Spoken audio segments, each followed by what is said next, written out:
ನಂಬಿಕೆ ಎಂದರೇನು? ನಂಬಿಕೆ ಎಂಬುದು ಏನು ಎಂದು ಕೇಳುವಾಗ ನಂಬಿಕೆ ಮತ್ತು ವಿಶ್ವಾಸಕ್ಕೆ ಕೂದಲು ಎಳೆಯುವ ವ್ಯತ್ಯಾಸವಿದೆ ಎಂದು ಹೇಳುತ್ತಾರೆ. ಮೊದಲು ವಿಶ್ವಾಸ, ಅದಕ್ಕೂ ಮೇಲ್ಪಟ್ಟದ್ದು ನಂಬಿಕೆ ಎಂಬುದನ್ನು ನೋಡುತ್ತೇವೆ. ನಂಬಿಕೆ ಎಂದರೆ ಯಾವುದು ನಮಗೆ ಕಾಣಿಸದೆ ಹೋದರೂ ಅದರ ಮೇಲೆ ವಿಶ್ವಾಸ ಇಡಲು ಸಿದ್ಧರಾಗಿದ್ದೆವು, ಅದೇ ನಂಬಿಕೆ. ಸತ್ಯವೇದದ ಪ್ರಕಾರ ವಿಶ್ವಾಸವಿಡುವುದೇ ನಂಬಿಕೆ. ಇಬ್ರಿಯ 11ನೇ ಅಧ್ಯಾಯ ನೋಡುವುದಾದರೆ ಇದು ನಂಬಿಕೆಯ ಅಧ್ಯಾಯವಾಗಿದೆ. ಆದರೆ ನಾನು ಅಧ್ಯಾಯ 10:38ನೇ ವಚನದಿಂದ ಅಧ್ಯಾಯ 11:1ರಿಂದ 3 ತನಕ ಓದುತ್ತೇನೆ. ಅಧ್ಯಾಯ 10:38.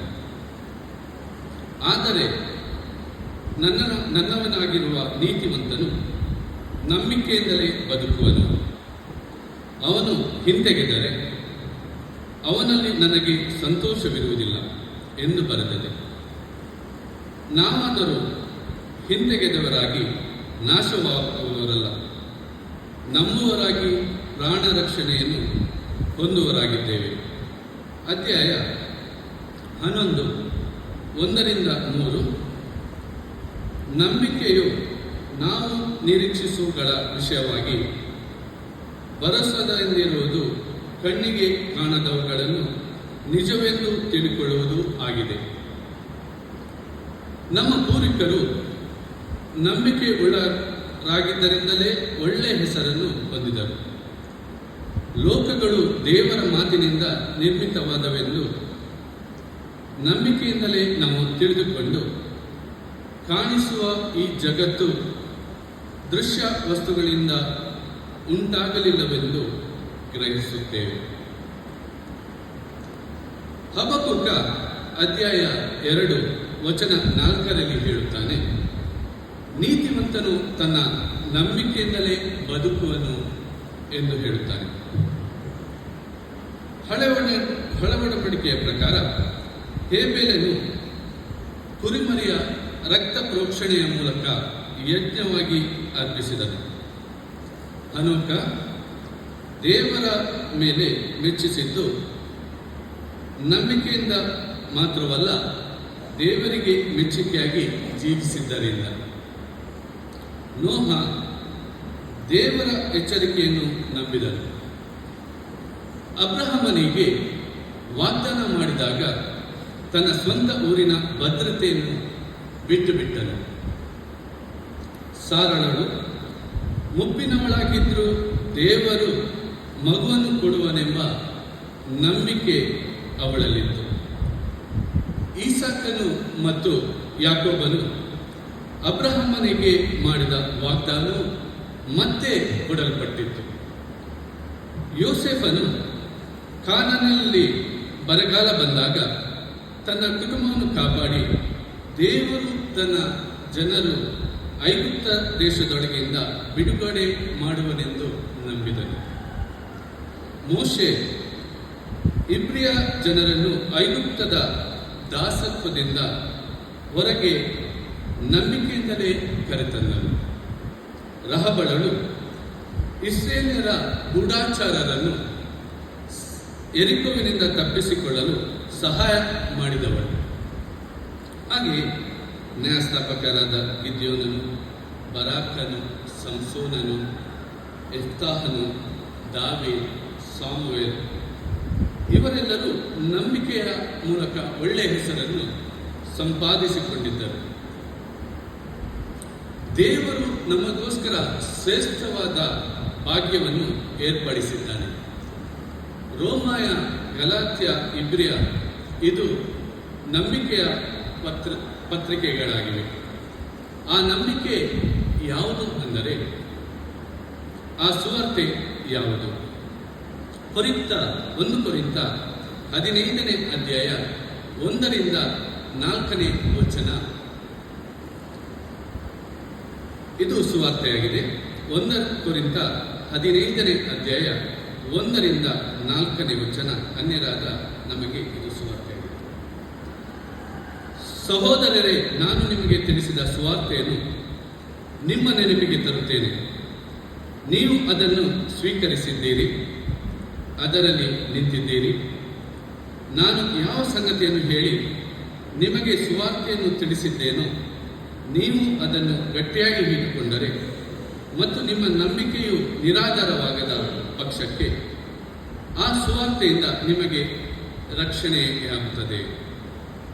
ನಾನು ನಿಮಗೆ ತಿಳಿಸಿದ ಮೊದಲನೆಯ ಸಂಗತಿಗಳೊಳಗೆ ಒಂದು ಸಂಗತಿಯನ್ನು ನಿಮಗೆ ತಿಳಿಸಿಕೊಟ್ಟೇನೆ, ಅದು ನಾನು ಸಹ ಕಲಿತುಕೊಂಡದ್ದೇ.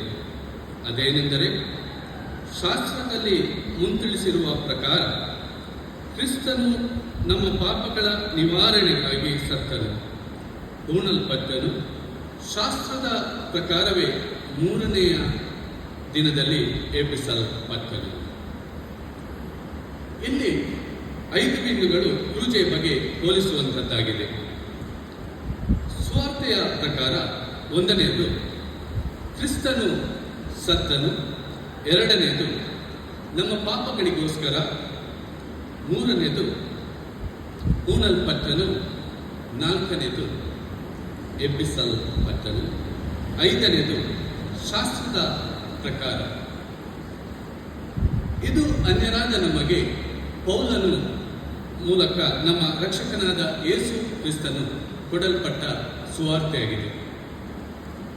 ಈ ವಾಕ್ಯ ಕ್ರಿಸ್ತನು ಹೇಗೆ ಸತ್ತನು ಹೇಳುವಂಥದ್ದಾಗಿದೆ.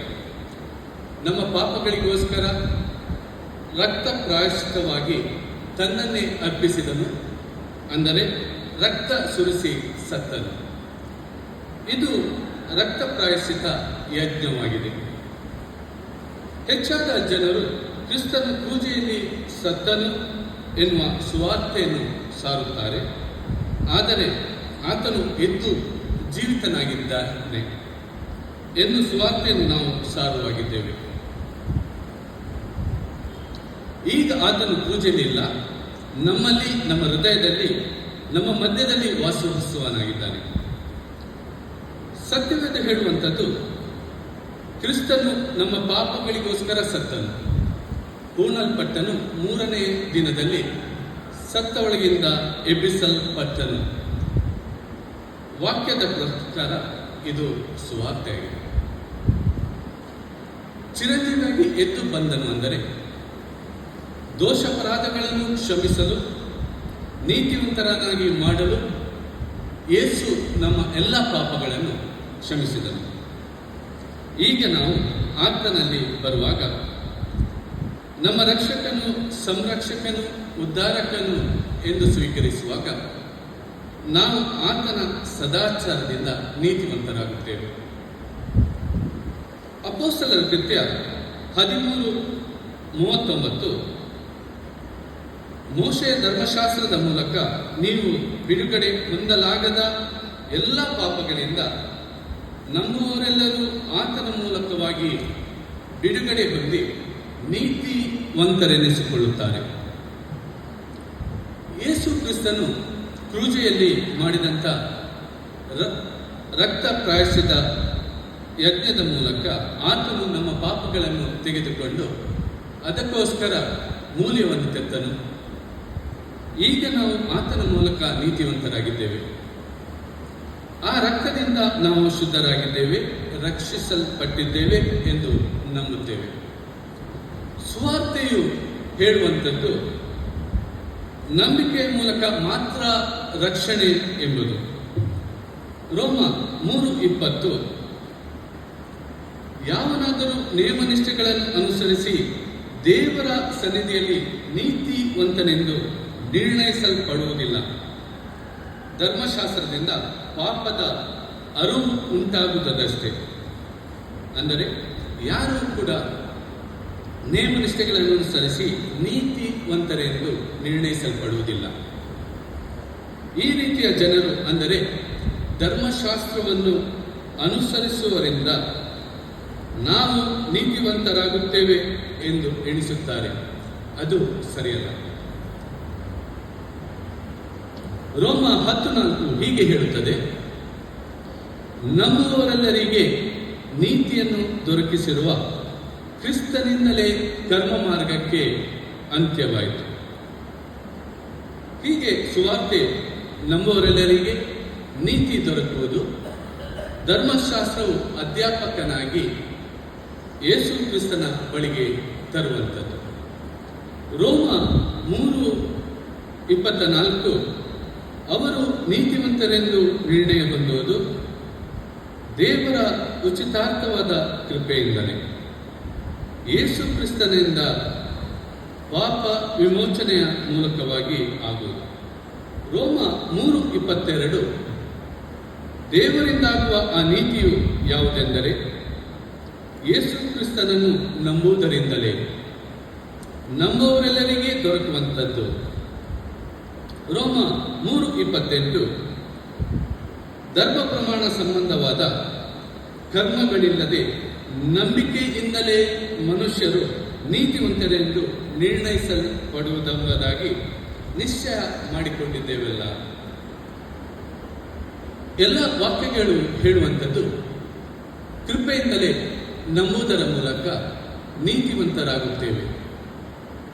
ಗಲಾತ್ಯ 2:16 ಯಾವನಾದರೂ ಯೇಸು ಕ್ರಿಸ್ತನ ನಂಬಿಕೆಯಿಂದಲೇ ಹೊರತು ನೇಮನಿಷ್ಠೆಗಳನ್ನು ಅನುಸರಿಸಿ ನೀತಿವಂತನೆಂದು ನಿರ್ಣಯಿಸಲ್ಪಡುವುದಿಲ್ಲವೆಂಬುದು ನಮಗೆ ತಿಳಿದಿರುವುದರಿಂದ ನಾವು ಸಹ ನೇಮನಿಷ್ಠೆಗಳನ್ನು ಬಿಟ್ಟು ಕ್ರಿಸ್ತನ ಮೇಲಣ ನಂಬಿಕೆಯಿಂದಲೇ ನೀತಿವಂತರೆಂದು ನಿರ್ಣಯಿಸಲ್ಪಡುವುದಕ್ಕಾಗಿ ಕ್ರಿಸ್ತ ಯೇಸುವಿನಲ್ಲಿ ನಂಬಿಕೆ ಇಟ್ಟೆವು. ಯಾಕೆಂದರೆ ಯಾವನಾದರೂ ನೇಮನಿಷ್ಠೆಗಳನ್ನು ಅನುಸರಿಸಿ ನೀತಿವಂತರೆಂದು ನಿರ್ಣಯಿಸಲ್ಪಡುವುದಿಲ್ಲ. ಗಲಾತ್ಯ 3:11 ಹೇಳುತ್ತದೆ, ಕರ್ಮ ಮಾರ್ಗದಿಂದ ಯಾವನು ದೇವರ ಸನ್ನಿಧಿಯಲ್ಲಿ ನೀತಿವಂತನಾಗುವುದಿಲ್ಲವೆಂಬುದು ಸ್ಪಷ್ಟವಾಗಿದೆ. ಯಾಕೆಂದರೆ ನೀತಿವಂತನು ನಂಬಿಕೆಯಿಂದಲೇ ಬದುಕುವನೆಂದು ಬರೆದಿದೆ. ನೀತಿವಂತನಾಗುವುದು 3 ವಿಷಯಗಳಲ್ಲಿ ನೋಡುವ. 1 ತೀತ 3:7 ನಾವು ನಮ್ಮ ರಕ್ಷಕನಾದ ಯೇಸು ಕ್ರಿಸ್ತನ ಕೃಪೆಯಿಂದ ನೀತಿವಂತರಾಗಿದ್ದೇರೆಂದು ನಿರ್ಣಯಿಸಲ್ಪಟ್ಟು, ಅಂದರೆ ಕೃಪೆಯಿಂದ ರಕ್ಷಿಸಲ್ಪಟ್ಟಿದ್ದೇವೆ ಎಂದು ಮಾತ್ರ ಹೇಳ್ತಾರೆ. 2 ರೋಮಾಪುರದವರಿಗೆ ಬರೆದ ಪತ್ರಿಕೆ 5:1 ಹೀಗಿರಲಾಗಿ ನಾವು ನಂಬಿಕೆಯಿಂದ ನೀತಿವಂತರಾದ ಕಾರಣ ಇಲ್ಲಿ ನಾವು ಕ್ರಿಸ್ತಿಯ ಜೀವನಕ್ಕೆ ನಂಬಿಕೆಯು ತಳಹದಿಯಾಗಿದೆ ಎಂದು ತಿಳಿಯುತ್ತೇವೆ. ಇದು ಮಾರ್ಟಿನ್ ಲೂಥರ್ ಎತ್ತಿ ಹಿಡಿದ ವಾಕ್ಯವಾಗಿದೆ. ಸುಮಾರು ಕ್ರಿಸ್ತಶಕ 1500ನೇ ವರ್ಷದಲ್ಲಿ 95 ಸಭೆಯ ತಪ್ಪುಗಳನ್ನು ಸಭಾ ಮಂದಿರದ ಗೋಡೆಯಲ್ಲಿ ಹಾಕಿದರು. ಆಗ ಸಭೆ ವಿಭಾಗವಾಯಿತು. ಹೀಗೆ ಮಾರ್ಟಿನ್ ಲೂಥರ್ ನಾವು ಕಾರ್ಯರೂಪದಲ್ಲಿ ನೀತಿವಂತರಾಗುವುದಿಲ್ಲ, ನಂಬಿಕೆಯಿಂದಲೇ ಮಾತ್ರ ಎಂದು ತೋರಿಸಿಕೊಟ್ಟರು. 3 ರೋಮಾಪುರದವರಿಗೆ ಬರೆದ ಪತ್ರಿಕೆ 5:9